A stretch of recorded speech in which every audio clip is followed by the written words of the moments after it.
Hello friends, welcome to trading edge. So Nifty and bank Nifty का weekly analysis देख लेते हैं और फ्राइडे को क्या मूव मिला है वो एक बार डिस्कस कर लेते हैं। ठीक है, आज मार्केट थोड़ा ओपन था, स्पेशल सेशन था आज, तो ओपन था, बट आज कुछ खास मूव मिला नहीं है। राइट, फ्राइडे को जो रिवर्सल आया उसके बारे में थोड़ा बात करेंगे एंड नेक्स्ट वीक का एनालिसिस देख लेते हैं कि नेक्स्ट वीक हम क्या एक्सपेक्ट कर सकते हैं, मार्केट कहाँ पे मूव कर सकता है। नाउ फ्राइडे को ये जो मूव आया, राइट, ये बहुत ही एक सरप्राइजिंग मूव था। राइट, हमने इतनी बड़ी रैली एक्सपेक्ट ऊपर नहीं की थी, बिकॉज अगर ये दिन देखें, ये 2 दिन, तो यहाँ पे बहुत अच्छे शॉट्स बने थे मार्केट में, और फिर उसके बाद इतना भयानक रिवर्सल किसी ने एक्सपेक्ट नहीं किया था कि निफ्टी न्यू हाई लगा देगा। राइट, सो ये क्यों हुआ, देखो फ्रेंड्स, आप लोग बताएंगे कि जीडीपी का कुछ डेटा था। राइट, ये सब चीज़ें लोग बताएंगे कि जीडीपी का डेटा था, ये वो, बट ऑल इन ऑल मैं ऑलवेज़ एक ही बात करता हूँ, लिक्विडिटी की। ओके, ऑल इन ऑल मैं हमेशा यही बात करता हूँ, लिक्विडिटी मार्केट में कहाँ है उस तरफ का मूव आता है। बाकी ये न्यूज़ वगैरह जो भी होते हैं ये सिर्फ एक रीज़न होता है, ये सिर्फ और सिर्फ एक रीज़न होता है मार्केट को कोई भी डायरेक्शन में मूव देने का। मार्केट करता वही है जो उसे करना होता है। राइट, ये सब चीज़ें न्यूज़ वगैरह आपको सिर्फ दिखाने के लिए होते हैं कि इसकी वजह से ये मूव आया है। बाकी देखो, इंडिया का जीडीपी ग्रोथ आज का नहीं, बहुत टाइम से अच्छा ही है। राइट, ये कोई ऐसी नई बात नहीं है कि अचानक से इंडिया का जीडीपी ग्रोथ इतना बढ़ गया है। हाँ, ये एक थोड़ा सरप्राइजिंग फैक्टर था कि कुछ 27% से या 37% से कुछ जीडीपी ग्रोथ एक्सपेक्टेशन से ज़्यादा आया है। राइट, कुछ 27 या 37%, मुझे एग्जैक्टली याद नहीं है। डेफिनेटली वो चीज़ एक अच्छी है हमारी इकोनॉमी के लिए। राइट, बट ये मूव आया क्यों है, देखो एक सिंपल चीज़ समझो फ्रेंड्स, यहाँ पे इस दिन जब मार्केट ने एक अच्छा खासा डाउनसाइड मूवमेंट दिया था, आई गेस 250 से 300 पॉइंट निफ्टी गिरा दिया था, तो यहाँ पे, और उसके बाद के दिन मार्केट साइडवेज था। ओके, तो यहाँ पे जिन्होंने भी कॉल सेल किए थे, जिन्होंने भी यहाँ पे सेल किए थे ऊपर, उनको कोई दिक्कत नहीं थी। राइट, बट अचानक से हुआ क्या कि एक तो ये जो न्यूज़ आ गया, और उसकी वजह से हुआ क्या कि अगर आप ये ट्रेंड लाइन देख रहे हो, यहाँ से ये ट्रेंड लाइन, ओके, तो मार्केट डायरेक्टली ओपन यहाँ पे हुआ। देखो ये जो लास्ट मूव था ना थर्सडे को, ये सिर्फ एक एक्सपायरी लेड मूव था, ऐसा सभी ने सोचा था। राइट, कि ये सिर्फ एक्सपायरी लेड मूव है, तो जो भी ऑप्शन सेलर्स थे, कॉल सेलर्स थे, उनको कोई डर नहीं था, बिकॉज वैसे भी मार्केट की क्लोजिंग नीचे ही आई थी। यहाँ पे डेफिनेटली प्राइस गया था, बट क्लोज 22,000 के नीचे ही किया था मार्केट ने। सो एज सच 22,000 वालों को, 22,100, इन सबको कॉल शॉर्ट किए थे, उनको कोई दिक्कत नहीं थी। बट अचानक से हुआ क्या कि यहाँ पे देखो, इस ट्रेंड लाइन के ऊपर क्या होता है, सभी के स्टॉप लॉस होते हैं। जिन्होंने भी शॉर्ट गए हैं वो सभी के यहाँ पे, यहाँ पे, यहाँ पे, यहाँ पे, ये सभी जगह पे स्टॉप लॉस होते हैं। सो दिक्कत क्या हुई कि ये एक लास्ट लेवल था, मार्केट ओपन ही इधर हुआ और डायरेक्टली फर्स्ट कैंडल ही इसके ऊपर स्ट्रॉन्ग क्लोज कर दी। राइट, एकदम स्ट्रॉन्ग क्लोजिंग दे दिया मार्केट ने इसके ऊपर फर्स्ट 15 मिनट्स में। तो क्या हुआ कि ये सभी लोग फंस चुके थे, इसीलिए इतनी बड़ी रैली आई। ये सभी लोग शॉर्ट्स में फंस चुके थे, मार्केट ऊपर जाता गया, सभी के स्टॉप लॉस हिट करता गया, और इसके भी ऊपर जब मार्केट सस्टेन करने लगा तो और शॉर्ट कवरिंग आ गई, because this was the last point of defence. Right, जो भी सेलर्स थे उनके लिए ये लास्ट पॉइंट ऑफ डिफेंस था। 22,230 ये लेवल जो था, ये लास्ट पॉइंट था, इसके ऊपर बुलिश ही होना था मार्केट को। राइट, तो ये एक सिनारियो था कि लिक्विडिटी मार्केट को जहाँ मिलती है वो वहीं पे मूव करता है। यहाँ पे सभी के सेल ऑर्डर्स लगे हुए थे, तो लिक्विडिटी यहाँ पे बाई साइड की ही थी। ओके, तो उसी वजह से मार्केट उस साइड जाता गया, बिकॉज सभी लोग शॉर्ट कर रहे थे। हमारा भी प्लानिंग यही था, हमारे यहाँ पे जोन थे, तो ये सब हमारा भी प्लानिंग यही था कि यहाँ से कहीं से, या ये बड़ी एफवीजी बनाई थी, इधर से कहीं से मार्केट रिवर्स करता है तो हम डेफिनेटली एक रिवर्सल प्लान करेंगे शॉर्ट साइड के लिए। राइट, हमारा भी बेसिकली यही प्लान था, बट मार्केट ने ऐसा कोई मौका नहीं दिया। हमारे भी यहाँ पे एक दो स्टॉप लॉस हिट हुए, राइट। एक दो शॉर्ट्स यहाँ पे गए थे जब मार्केट छोटे टाइम फ्रेम पे रिवर्स कर रहा था, तो एक दो शॉर्ट्स वो हिट हुए, बट ऑल इन ऑल कोई दिक्कत नहीं। फिर लास्ट में यहाँ पे जाके कुछ बाइंग किया था, बट ये टोटली अनएक्सपेक्टेड था। इसीलिए मार्केट में हमको ऑलवेज हर साइड के लिए रेडी रहना चाहिए। कोई भी एक साइड के लिए हम नहीं बैठ सकते। Okay, right. Just a second, एक कॉल आ रहा है। सो बेसिकली जो मार्केट ने इतना मूव दिया है, ये यही रीज़न था। Liquidity was the main reason. बाकी जो न्यूज़ वगैरह जो भी आप बोलो ठीक है, बट यहीं पे समझ आ जाना चाहिए था, राइट। ये जो फर्स्ट कैंडल था, इधर ही समझ आ जाना चाहिए था कि ये शॉर्ट कवरिंग एक ट्रिगर कर सकता है, और वही हुआ है, ठीक है। एनीवेज नाउ अब मार्केट क्या कर सकता है उस पर फोकस करते हैं। जो कर लिया वो कर लिया। ओके, मार्केट ने जो करना था वो उसने कर लिया है। बैंक निफ्टी की बात करें तो बैंक निफ्टी में भी सेम था, राइट। बैंक निफ्टी में भी सेम था। यहाँ पे भी शॉर्ट्स फंसे हुए थे ना। मैं यहाँ पे आपको एक चीज़ दिखाना चाहता हूँ। देखो बाइंग कहाँ पे किया, राइट। बाइंग हमने कहाँ पे किया, अगर आप ये वाला एरिया देखते हो, ये वाला एरिया, ओके, तो यहाँ पे देखो, अगर हम 1 मिनट में शिफ्ट होते हैं, 1 मिनट में, तो आपको क्लियरली समझ में आ जाएगा। Now look at this.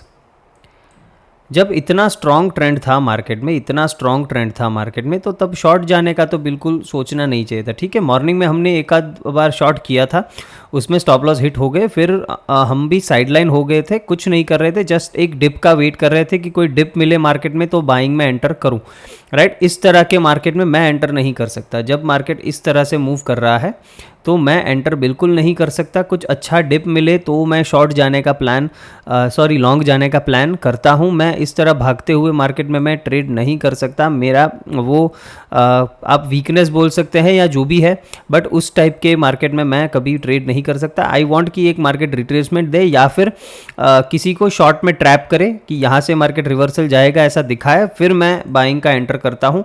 और वही चीज़ मैं आपको यहाँ पे एक्सप्लेन करना चाहता हूँ। देखो, ये एक जो ट्रेंड लाइन बन के आ रही थी 1 मिनट में इस एरिया पे, और ये एक फेयर वैल्यू गैप था। ये जो आप ग्रे बॉक्स देख रहे हो, ये वाला, ये एक 15 मिनट्स का फेयर वैल्यू गैप था। ओके, तो ये मैंने प्लॉट करके रखा हुआ था चार्ट पे, एंड फिर मैंने 1 मिनट पे क्या देखा, 1 मिनट में क्लियरली कि ये एक ट्रेंड लाइन का सपोर्ट मार्केट लेके चल रहा है ना। आप लोग क्या करते हो, जैसे ही यहाँ पे ट्रेंड लाइन का ब्रेकडाउन मिले, इस स्विंग का ब्रेकडाउन मिले, आप सोचते हो मार्केट यहाँ से शॉर्ट जाएगा, नीचे जाएगा, तो आप सेल करते हो। रिटेलर मेंटालिटी यही होती है, राइट। रिटेलर मेंटालिटी यही होती है। आप यहाँ पे शॉर्ट जाने का प्लान करते हो। मैंने सिंपली क्या किया था, आई वॉज जस्ट वेटिंग कि इस ट्रेंड लाइन का मार्केट ब्रेकडाउन दे, सभी को सेल में ट्रैप करे, सभी को दिखाए कि वो नीचे जाने वाला है। इस एफवीजी में आए, ये ब्रेक करके ये फेयर वैल्यू गैप में आए। जैसे ही फेयर वैल्यू गैप में ये मार्केट ने ग्रीन कैंडल बना दी है, यहाँ से मैं लॉन्ग गया था। मेरा स्टॉप लॉस आप सोचो कितना था, और क्या रैली दी है यहाँ से मार्केट ने। मुझे पता था बैंक निफ्टी का 47,250 तक के टारगेट्स हैं। दिस आई न्यू बिकॉज वहाँ पे लिक्विडिटी पड़ी थी। मैंने आपने अगर डेली एनालिसिस वीडियो देखते हो तो मैंने उसमें भी बताया है। तो वो एक लेवल था 47,250 वाला, जहाँ पे लिक्विडिटी थी, तो मुझे पता था। तो यहाँ से आप पॉइंट्स कैलकुलेट कर लीजिए। ओके, ऑलमोस्ट 300 पॉइंट की रैली थी। तो बस यही है सिंपल, कि मैं यही समझाना चाहता हूं कि इस तरह की एंट्री मुझे मिले तभी मैं ट्रेड करना पसंद करता हूं। बाकी कभी भी मार्केट इस तरह से वर्टिकल मूव करता है तो मैं ट्रेड नहीं कर पाता हूं उसमें फ्रेंड्स, ठीक है। बिकॉज मुझे एंट्री नहीं मिलती, मैं इस तरह से एंटर नहीं करता कि मार्केट, देखो होता क्या है कि इस टाइप के मूव में मार्केट छोटे पुल बैक देता है, फिर ब्रेक देता है। तो ये यहाँ पे अगर ब्रेकआउट पे मैं ट्रेड करता हूँ, मेरा स्टॉप लॉस बड़ा हो जाता है। मैं इतने बड़े स्टॉप लॉस पे काम नहीं करता। निफ्टी में 50-50 पॉइंट्स के स्टॉप आ रहे थे जब मार्केट ने एक डिप दिया था इस तरह का, फिर ब्रेकआउट दिया तो 50 पॉइंट्स प्लस का स्टॉप आ रहा था। तो मैं उस तरह का ट्रेड नहीं कर पाता हूं, बिकॉज उसमें रिस्क रिवॉर्ड ठीक से नहीं बैठता है। किसी को पता नहीं होता कि मार्केट आज 300-400 पॉइंट निफ्टी ऊपर जाने वाला है, ठीक है। We never know.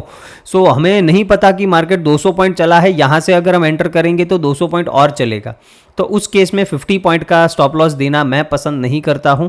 इसीलिए मैं इस तरह की कुछ एंट्री का वेट करता हूं। ये सिर्फ आपको एक्सप्लेन करना था मुझे कि इस तरह से आप एंट्री प्लान कर सकते हो, राइट। इसीलिए मैंने ये ड्रॉ करके रखा हुआ था। नाउ अगर बैंक निफ्टी की बात करें, देखो वीकली चार्ट बैंक निफ्टी का देखते हैं, देन सिंपल है। हमने क्लियरली बहुत 2-3 वीक से हम लास्ट यही डिस्कस कर रहे थे कि एक ये जो फेयर वैल्यू गैप है, ये जो फेयर वैल्यू गैप है वीकली में, इसके ऊपर का क्लोजिंग मिल जाए फिर हम ये लिक्विडिटी टारगेट करेंगे। ये कौन सा पॉइंट है? 48,000 कितना था ये? 300 के आसपास था कुछ, 305। ओके, सो नाउ हमारा टारगेट सिंपल है 48,300, बिकॉज इसके बाद आप देखो तो मार्केट के पास और कोई प्लेस है नहीं जाने के लिए। ओके, ये एक डेफिनेटली एक ऑर्डर ब्लॉक आप मान सकते हो, ये वाला, ये एक जो ग्रीन कैंडल है। बट इधर से मार्केट अगर ऊपर जाना है तो ये एक फर्स्ट टारगेट आप 47,500 तक भी रख सकते हो। इसके ऊपर मार्केट सस्टेन करता है तो, बट 47,500 के ऊपर हमारा टारगेट यही हो जाना चाहिए। यहाँ से इमीडिएट टारगेट होगा 47,500, बिकॉज ये एक ऑर्डर ब्लॉक दिख रहा है मुझे 47,500 के एरिया पे। अगर उससे ऊपर सस्टेन कर गया मार्केट देन 48,300 विल बी और टारगेट। यहाँ से 800 पॉइंट का टारगेट आपको डेफिनेटली मिलेगा और ये ऑल टाइम हाई भी जा सकता है जो 48,630 के आसपास है। फिर हम ये लिक्विडिटी टारगेट करेंगे। बिकॉज हमें ये समझ में क्यों आ रहा है, बिकॉज मार्केट ने ये वीकली फेयर वैल्यू गैप को अब इन्वर्स कर दिया है, तो ये हमारे लिए IFVG बन गया है। ओके, IFVG पे पूरा वीडियो पड़ा है, मैं लास्ट में एंड स्क्रीन में लगा दूंगा, नहीं देखा है तो जाके देख लेना है। इन सब चीज़ों को आपको समझना पड़ेगा अगर आप स्मार्ट मनी कंसेप्ट सीखना चाहते हो। तो प्लेलिस्ट में बहुत सारे वीडियोस हैं। तो वीकली चार्ट में हमने देख लिया, बुलिश है, कोई दिक्कत नहीं है। डेली चार्ट अगर देखें तो डेली चार्ट में भी अच्छा है और ये एक गैप ये फिल कर सकता है। नाउ इंपॉर्टेंट लेवल जो आपके लिए है वो मैंने बता दिया है कि 47,500 is important level for us now. यहाँ से अगर मार्केट रैली करता है तो फर्स्ट टारगेट 47,500 से लेके 600 तक आ सकते हैं। इसके ऊपर सस्टेन किया तो 48,300, 48,600 ये दोनों टारगेट्स आपके लिए ओपन हो जाएंगे। कॉशियस किस चीज़ का रहना है कि देखो मार्केट यहाँ से सीधा ही ऊपर चला जाए ऐसा ज़रूरी नहीं है, हो सकता है मार्केट एक डिप दे उसके बाद ऊपर जाए, ये एक चीज़ पॉसिबल है। तो कॉशियस रहना है बाइंग में, पागलों की तरह बाई नहीं करना है। ठीक है, मार्केट देखो ग्लोबल मार्केट्स अगर हम देखें नैस्डैक वगैरह डाउ जोन्स तो वो बहुत ही हाई पे चल रहे हैं। ठीक है, मतलब वो रोज़ लाइफ टाइम हाई लगा रहे हैं नया। तो उसमें भी अगर प्रॉफिट बुकिंग का सिनारियो आया तो हम भी पीछे नहीं रहेंगे, हम भी नीचे जा सकते हैं। मैं ऐसा नहीं बोल रहा कि मार्केट नेगेटिव हो जाएगा, बट एक डिप मिल सकता है। आपको लगेगा कि सर आप एक दिन की रैली में बोल रहे हो कि अब मार्केट रिवर्स होगा। देखो ये रैली बड़ी है, ये रैली 300-400 पॉइंट की रैली नहीं है बैंक निफ्टी में। ठीक है, ये रैली अगर आप यहाँ से देखो 45 ऑलमोस्ट 600 से लेके ये यहाँ तक आ चुका है, तो एक बड़ी रैली है ये। ठीक है, ऑलमोस्ट 1500 पॉइंट्स प्लस की ये रैली है। तो यहाँ पे एक छोटा सा पुल बैक एक्सपेक्ट करना कोई गलत बात नहीं होगी। सो ये चीज़ आपको ध्यान रखना है, फालतू के छोटे छोटे ब्रेकआउट्स पे ट्रेड मत करना। अगर आपको नहीं समझ में आ रहा है तो ऑलवेज रिट्रेसमेंट पे बाइंग करना प्रिफर करो। सपोर्ट के पास कोई हमारे ऑर्डर ब्लॉक्स है, कोई फेयर वैल्यू गैप्स है, उधर एंटर, उधर रिवर्सल का वेट करो, उधर वेट करो कि मार्केट कोई 5 मिनट्स के चार्ट में लिक्विडिटी ले और फिर वहाँ से आप डेफिनेटली बाइंग कर सकते हो। बाकी पागलों की तरह बाइंग नहीं करना है। Daily chart is looking strong. ये कैंडल के बाद एक फॉलो थ्रू डेफिनेटली मार्केट में मिलना चाहिए। मंडे या ट्यूसडे को डेफिनेटली एक फॉलो थ्रू आपको दिखना चाहिए। 4 आवर की बात करें, 4 आवर का चार्ट भी देखो it is looking very strong. अभी मार्केट इस तरह से मूव कर रहा है। 4 आवर का चार्ट अगर हम देखें तो यहाँ से मार्केट देखो लोज आप देख रहे हो, लो ऊपर बन रहा है। ठीक है, और यहाँ पे ये एक थोड़ा रेजिस्टेंस वाला लाइन है जिसके ऊपर मार्केट सस्टेन कर रहा है। बस इसके ऊपर सस्टेन कर जाए, एक अच्छा सा यहाँ पे एक कैंडल बना दे, यहाँ पे एक अच्छा सा ग्रीन कैंडल यहाँ पे बन जाए, फिर हम श्योर हो जाएंगे कि we are going for 48,300 and 600। एक अच्छा ग्रीन कैंडल यहाँ पे बन जाना चाहिए, फिर हमको कंफर्म हो जाएगा। बाकी ये वाला लेवल जो है अभी भी इतना क्लीन ब्रेकआउट इस लेवल का नहीं मिला है। अगर आप देख रहे हो तो क्लोजिंग बेसिस पे इसका इतना क्लीन ब्रेकआउट नहीं मिला है, तो इसके ऊपर एक कैंडल क्लोज चाहिए, फिर हमको एक बहुत ही बढ़िया मूव मिल सकता है ना। हो सकता है हम यहाँ से डायरेक्टली ब्रेकआउट कर दे या फिर थोड़ा सा एक पुल बैक लेके फिर ब्रेकआउट करें, या फिर इस रेंज में हम एक आध दिन और रुके, फिर ट्यूसडे या वेडनेसडे को जाके हम एक ब्रेकआउट दे। ये एक चीज़ पॉसिबल है। अगर ये सिनारियो बनता है इस रेंज में 47, ये रेंज क्या होगी 47,000। ठीक है, प्लस माइनस थोड़े पॉइंट्स आप 50 से 80 पॉइंट प्लस माइनस कर सकते हो, मतलब 46,940 ये एक जो एरिया है, इस एरिया से लेके 47,300 इस एरिया में अगर मार्केट ये 400 450 पॉइंट की रेंज में रहता है एक दो दिन, फिर यहाँ से ब्रेकआउट करता है 300 400 लेवल्स का, देन डेफिनेटली हमको एक बढ़िया रैली ऊपर की साइड मिल सकती है। ये मेरे लिए एक बेस्ट ट्रेड होगा कि मार्केट यहाँ पे रुक जाए, ओके, इस एरिया में रुक जाए, फिर ब्रेकआउट दे, तो ये एक सस्टेनेबल ब्रेकआउट होगा और फिर वो ट्रेंड 2 से 3 दिन तक कंटिन्यू होगा यहाँ पे ऊपर। अगर यहाँ पे रुका फिर हुआ तो ये 2-3 दिन तक कंटिन्यू होता हुआ आपको दिखेगा, और मे बी हम ऑल टाइम हाई भी लगा दे। बैंक निफ्टी में हम एक ऑल टाइम हाई भी लगा सकते हैं। तो इस तरह का मेरा प्लानिंग है ना। 4 आवर चार्ट, ये देखो, ये सारे फेयर वैल्यू गैप्स है 4 आवर के चार्ट में।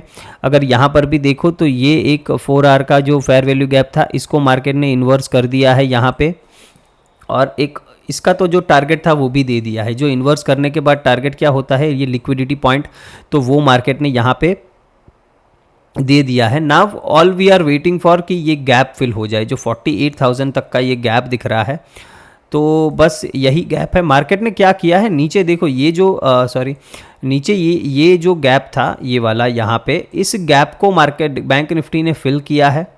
गैप को फिल करके अभी ऊपर जा रहा है, तो हो सकता है अब ये हम ऊपर के गैप की बारी है, हम इसको फिल कर दें। बट यही है, मैंने बताया कि थोड़ा देख के ट्रेड करना है, बिकॉज हम ऑल टाइम हाई पे हैं, बहुत सारी चीज़ें हैं, इलेक्शंस हैं। और अगर आप बैंकिंग सेक्टर की बात करें तो बैंकिंग सेक्टर के, अगर मैं देखो यहाँ पे चार्ट्स दिखाता हूँ आपको, ये बैंकिंग सेक्टर के चार्ट्स हैं, ओके। इनके अगर हम चार्ट देखें तो इसमें मैं इतना बुलिश नहीं हूँ। सारे, ये तो सिर्फ 4 बैंक्स लिए हैं मैंने, सिर्फ 4 बैंक्स हैं जिनको मैं रेगुलरली ट्रैक करता हूँ। तो ये चारों बैंक्स के अगर आप चार्ट देखते हो, देन मुझे इतना इसमें कुछ ऐसा नहीं लग रहा है कि ये बहुत बड़ी रैली देने के लिए। 1-2 बैंक्स है, देखो HDFC तो वीक पड़ा है, HDFC excuse me, HDFC definitely थोड़ा वीक लग रहा है। यहाँ पे थोड़ा बाउंस लेने की कोशिश डेफिनेटली कर रहा है, हो सकता है हम यहाँ से रिवर्स कर जाए। HDFC is in a good buying zone, अगर किसी को एक्यूमुलेट करना है then this is a good place for long term. ठीक है, इन्वेस्टर्स की बात है, ये चीज़ याद रखनी, इन्वेस्टर्स की बात है, ओके। तो HDFC का चार्ट इतना स्ट्रॉन्ग नहीं लग रहा है हाल फिलहाल। हाँ, हो सकता है यहाँ पे सपोर्ट लेके थोड़ा बाउंस दे हम इस लेवल तक, 1480 लेवल्स तक, या फिर हम इसके ऊपर जाते हैं देन 1530 इन लेवल्स तक हम बाउंस दे सकते हैं। नाउ देखना होगा, देखो ये एक्सिस बैंक का चार्ट है यहाँ पे नीचे, तो ये एक्सिस बैंक अगर यहाँ से ये ब्रेकआउट करता है तो हम फिर देख सकते हैं। देखो SBI अच्छा दिख रहा है and ICI is also looking good. ये 2 चार्ट्स अच्छे लग रहे हैं। इन दोनों में थोड़ा डाइसी है, बिकॉज ये भी एक रेजिस्टेंस के पास है, तो इनका देखना पड़ेगा। और बैंकिंग सेक्टर देखो ऐसा है कि इसमें कभी भी कुछ भी हो सकता है। अगर इकोनॉमी पे कोई भी न्यूज़ आ गया या फिर इलेक्शन के रिलेटेड कोई भी न्यूज़ आ गया, देन बैंकिंग सेक्टर सबसे पहले हिट होगा, और अगर वो हिट हुआ देन हम नीचे जा सकते हैं। अगर हम IT सेक्टर की बात करें, देन IT एक कैंडिडेट हो सकता है जो मार्केट को, अभी जो मार्केट में नेक्स्ट रैली अगर आनी है तो ये इसमें ये पार्ट लेना चाहिए, बिकॉज ये इतना मूव नहीं किया है जितना। देखो अगर आप नैस्डैक का चार्ट देखो तो नैस्डैक बहुत ही स्ट्रॉन्ग दिख रहा है, और हमारा चार्ट एकदम मतलब ये कंसोलिडेशन में लगा पड़ा है। आप लास्ट 4 वीक से देखो तो सिर्फ ये एक रेंज में है ना। अगर ये इसका ब्रेकआउट मिलता है तो हम एक निफ्टी में अच्छी रैली डेफिनेटली एक्सपेक्ट कर सकते हैं। तो अगर अभी किसी को मार्केट को ऊपर लेके जाना है then it will be IT, okay. ये IT है जो मार्केट को ऊपर लेके जा सकता है, तो इसको आपको क्लोजली वॉच करना है कि IT का चार्ट कैसा दिख रहा है ना। 4 आवर में देखते हैं इसमें कुछ अगर दिखता है तो नहीं। देखो ये कंसोलिडेशन में है, सिंपली कुछ नहीं है, बस यहाँ से मार्केट एक बार इस ट्रेंड लाइन, ये जो ऐसा ट्रेंड लाइन जैसा आ रहा है यहाँ से, ये जो ट्रेंड लाइन की तरह दिख रहा है यहाँ पे, बस इसके ऊपर एक कैंडल यहाँ पे स्ट्रॉन्ग क्लोज कर दे, फिर हम ऊपर का मूव एक्सपेक्ट कर सकते हैं।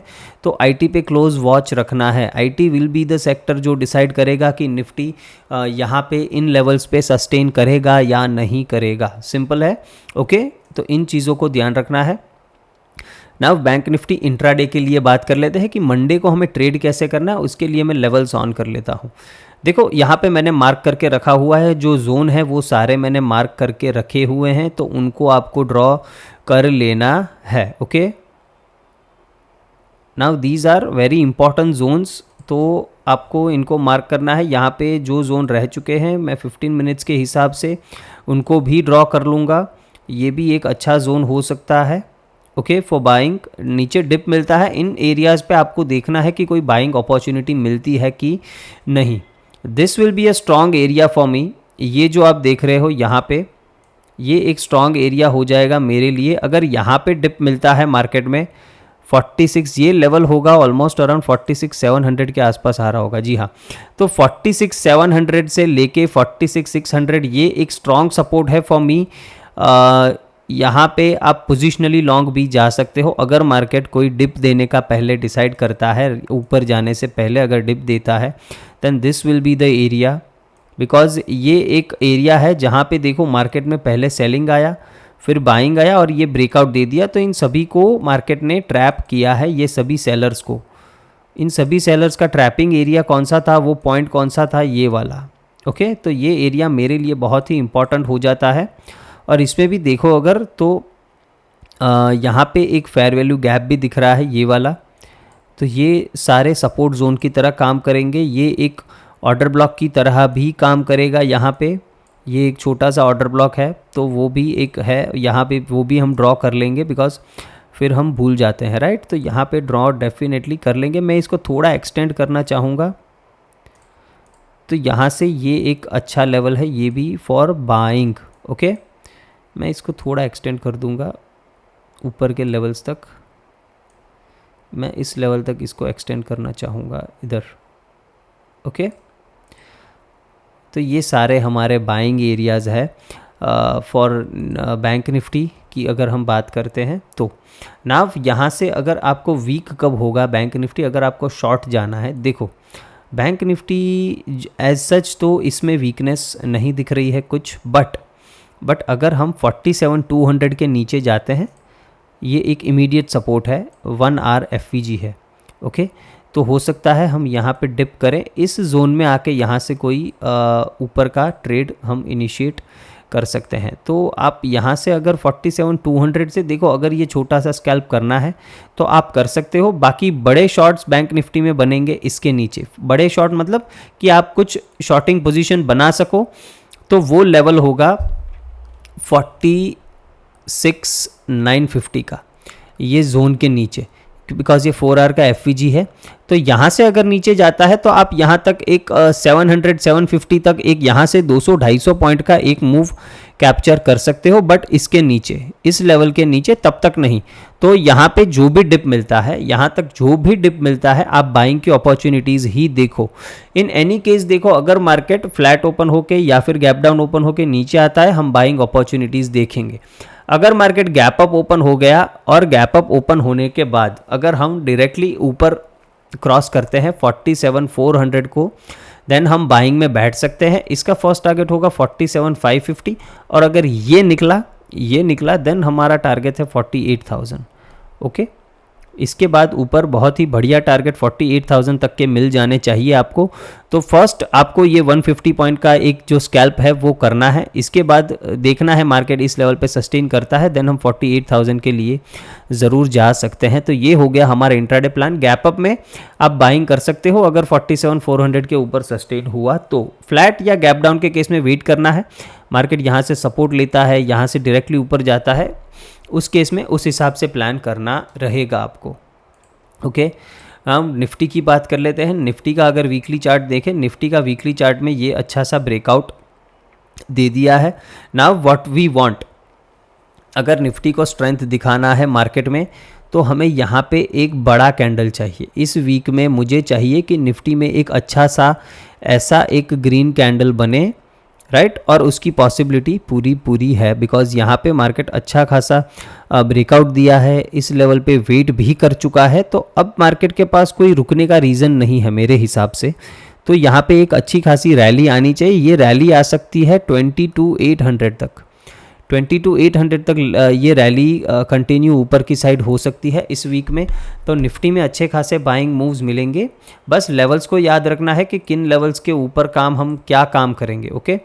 निफ्टी में दिक्कत एक है, मैं ड्रॉ करता हूँ जो भी लेवल्स हैं निफ्टी में। ये वाला दिक्कत का एरिया है ये बिकॉज अगर आप देख रहे हो तो ये एक ट्रेंड लाइन है जिससे मार्केट रेजिस्ट करता हुआ आ रहा है, मार्केट इस चैनल में मूव कर रहा है। तो जब तक इस चैनल में है मार्केट तब तक कुछ कह नहीं सकते। अगर मार्केट कल 420 लेवल के ऊपर सस्टेन नहीं करता है जो ऑल टाइम हाई है और नीचे आता है, देन नीचे हम हो सकता है वापस इस एरिया तक आ जाए। ये एक पॉसिबिलिटी पूरी की पूरी बनी पड़ी है। सो ऐसा कुछ नहीं है कि यहाँ से मार्केट ऊपर ही जाएगा। ये एक डर मुझे सिर्फ यही है निफ्टी में कि यहाँ से अगर नीचे की जर्नी स्टार्ट की तो हम वापस से 22,000 21,900 इस जोन तक आ सकते हैं या फिर इस ट्रेंड लाइन को टेस्ट करने आ सकते हैं। अगर निफ्टी यहाँ पे इस एरिया में 1-2 दिन रुक गया और फिर ब्रेकआउट कर देता है देन कोई दिक्कत नहीं है, देन हम ऊपर के लेवल्स आराम से जो मैंने बताया वो देखेंगे। तो निफ्टी में क्लोजली वॉच करना है कौन सा लेवल, वो मैं अभी आपको बता दूंगा चार्ट्स पे। तो डेली चार्ट में आप देख रहे हो यहाँ पे एक थोड़ा ये सिनेरियो थोड़ा डाइसी लग रहा है बिकॉज यहाँ पे बहुत टाइम निफ्टी ने रेजिस्टेंस ले चुका है, तो हो सकता है वापस से ये रेजिस्टेंस ले ले। तो निफ्टी का एक थोड़ा दिक्कत वाली बात है, वो आपको देखना पड़ेगा ना। 4 आवर में देखो, 4 आवर में भी Nifty is a very strong candidate. Now Nifty को जाना कहाँ नहीं चाहिए, देखो निफ्टी को 22,320 के नीचे नहीं जाना चाहिए, इसके नीचे ये सस्टेन ज़्यादा नहीं करना चाहिए बिकॉज ये एक स्ट्रॉन्ग सपोर्ट जोन है। मैंने बैंक निफ्टी में बताया, देखो यहाँ पे एक बायर्स ने अटैम्प्ट किया, फिर सेलर्स ने अटैम्प्ट किया और फिर बायर्स ने इस लेवल का ब्रेकआउट दे दिया। तो ये जो जोन होता है ना फ्रेंड्स, ये एक पूरा ब्रेकर ब्लॉक बन जाता है और ये ब्रेकर ब्लॉक का जो हाई होता है ये बहुत ही इंपॉर्टेंट होता है। इधर से मार्केट रिवर्स कर जाना चाहिए। वापस से निफ्टी अगर इस लेवल के अंदर घुस जाता है 22,320 के नीचे अगर ये सस्टेन करना स्टार्ट होता है देन हम होप करेंगे कि ये मार्केट यहाँ तक आएगा। देन पॉसिबली टोटल पॉसिबल है कि ये मार्केट यहाँ तक आ जाएगा। तो निफ्टी में जो क्लोजली वॉच करना है वो 320 का लेवल है। 1 आवर का चार्ट देख लेते हैं, इसमें थोड़ा यहाँ से रिजेक्शन लेता हुआ दिख रहा है, बट आज के मार्केट का कुछ भी मैं इतना कंसीडर नहीं करना चाहूँगा because it was simply a testing और कुछ था नहीं। तो इसमें मैं कुछ ज़्यादा वो इम्पॉर्टेंस नहीं दूंगा आज का प्राइस एक्शन का। जो मेरे लिए इंपॉर्टेंट लेवल्स हैं वो मैंने ड्रॉ करके रख दिए। देखो ये एक छोटा सा फेयर वैल्यू गैप है 4 आवर का, ओके। और मैंने यहाँ पे भी क्लियरली आपको दिखा दिया है, ये देख रहे हो आप कि 320 के नीचे आप शॉर्ट जा सकते हो। कहाँ तक हम शॉर्ट जा सकते हैं, 320 के नीचे हम यहाँ तक शॉर्ट जा सकते हैं, इस एरिया तक, ओके इस एरिया तक। वैसे तो निफ्टी को ये एरिया, ये जो 230 का लेवल है वहाँ तक आना चाहिए, ये एक स्ट्रॉन्ग सपोर्ट है। निफ्टी में हम कंफर्म कब मानेंगे कि ये निफ्टी यहाँ तक आ सकता है, अगर 22,230 के नीचे एक भी 1 आवर का कैंडल क्लोज हो गया, ठीक है, तो हम डायरेक्टली 22,950 वहाँ से 200-250 पॉइंट का एक डाउन साइड का मूव फिर वहाँ से देख सकते हैं। बिकॉज क्यों मैं ये बोल रहा हूँ, बिकॉज ये आप देख रहे हो यहाँ पे एक फेयर वैल्यू गैप है और इस फेयर वैल्यू गैप ने ये स्ट्रक्चर ब्रेक किया है। तो जो भी fair value gap structure break करता है उसको होल्ड करना चाहिए। अगर वो होल्ड नहीं करता है देन हम ये सारे फेयर वैल्यू गैप्स को भी रिस्पेक्ट नहीं करेंगे, हम डायरेक्टली यहाँ तक आ सकते हैं, ये जोन तक आ सकते हैं, ये लिक्विडिटी तक भी आ सकते हैं। उसका नेक्स्ट टारगेट जनरली यही होता है कि नीचे का कोई पीडी एरे, मतलब ये जो ऑर्डर ब्लॉक है वहाँ तक आ सकते हैं या फिर ये लिक्विडिटी तक आ सकते हैं। सो ये लेवल किसी भी केस में 22,230 जो है वो 1 आवर के बेसिस पे कोई भी टाइम पे इसके नीचे एक भी कैंडल क्लोज नहीं होना चाहिए। हो सकता है मार्केट इसके नीचे आए, 200 के नीचे आए, यहाँ से सपोर्ट लेके ऊपर चला जाए, 1 आवर का बस कैंडल क्लोज नहीं होना चाहिए इसके नीचे। ये चीज़ आपको याद रखनी है, फिर हम बेरिश हो जाएंगे। बाकी कल के लिए जो इंट्राडे के लिए लेवल दे रहा हूँ वो सिंपल है। मार्केट अगर 15 मिनट्स पे आ जाते हैं पहले, ओके ना, 15 मिनट्स पे अगर आप देखो, अगर मार्केट देखो फ्लैट ओपन होता है और नीचे जाता है, इस लेवल पे आपको कुछ नहीं करना है, इस लेवल के बीच में आपको कुछ नहीं करना है। 380 से लेके 320 का जो जोन है वहाँ पे आपको कुछ नहीं करना है। वहाँ पे हो सकता है मार्केट ये एक सपोर्ट ले ले बिकॉज ये 4 आवर का फेयर वैल्यू गैप है और मार्केट यहाँ पे गैप अप ओपन हुआ था, तो ये एक सपोर्ट की तरह अच्छा काम कर सकता है यहाँ पे, ओके। तो यहाँ तक अगर कोई भी रिवर्सल मिलता है 380 से लेके 320 के बीच में, हम पहले बाइंग का ही अटेम्प्ट करेंगे। अगर वो फेल होता है, मार्केट 320 के नीचे जाता है, तब आप शॉर्ट कर सकते हो। पहला टारगेट आपका 280 270, ये छोटा सा 40-50 पॉइंट का रहेगा। फिर 280 के नीचे अगर ये सस्टेन करता है, देन डेफिनेटली हम 230 से लेके 200 के टारगेट्स के लिए नीचे बैठ जाएंगे। ये शॉर्ट का मैं इसीलिए निफ्टी में बोल रहा हूं कि आप कर सकते हो 320 के नीचे तुरंत, बिकॉज निफ्टी अगर यहां से रिजेक्ट हो रहा है इस लेवल से, तो ये एक ट्रेंड लाइन का रिजेक्शन मान के हम एक्सपेक्ट कर सकते हैं कि मार्केट नीचे जा सकता है। मैं ऐसा नहीं बोल रहा हूँ टोटली बेयरिश बन जाएंगे, बट मैं इस जोन तक रिवर्सल एक्सपेक्ट कर रहा हूँ, यहाँ से फिर बाइंग आ सकता है। ओके, तो इस चीज़ को ध्यान रखना है। मार्केट अगर फ्लैट ओपन होकर ऊपर जाता है, कोई बात नहीं। देखो, ये एक्सेस प्राइस एक्शन है, ये यहाँ पे कोई ट्रेड नहीं हुआ है, ये सिर्फ मार्केट जब बंद था तो कुछ डेली कैंडल अगर आप देखोगे तो उसमें यही हाई लगा है 420 to 420 का हाई।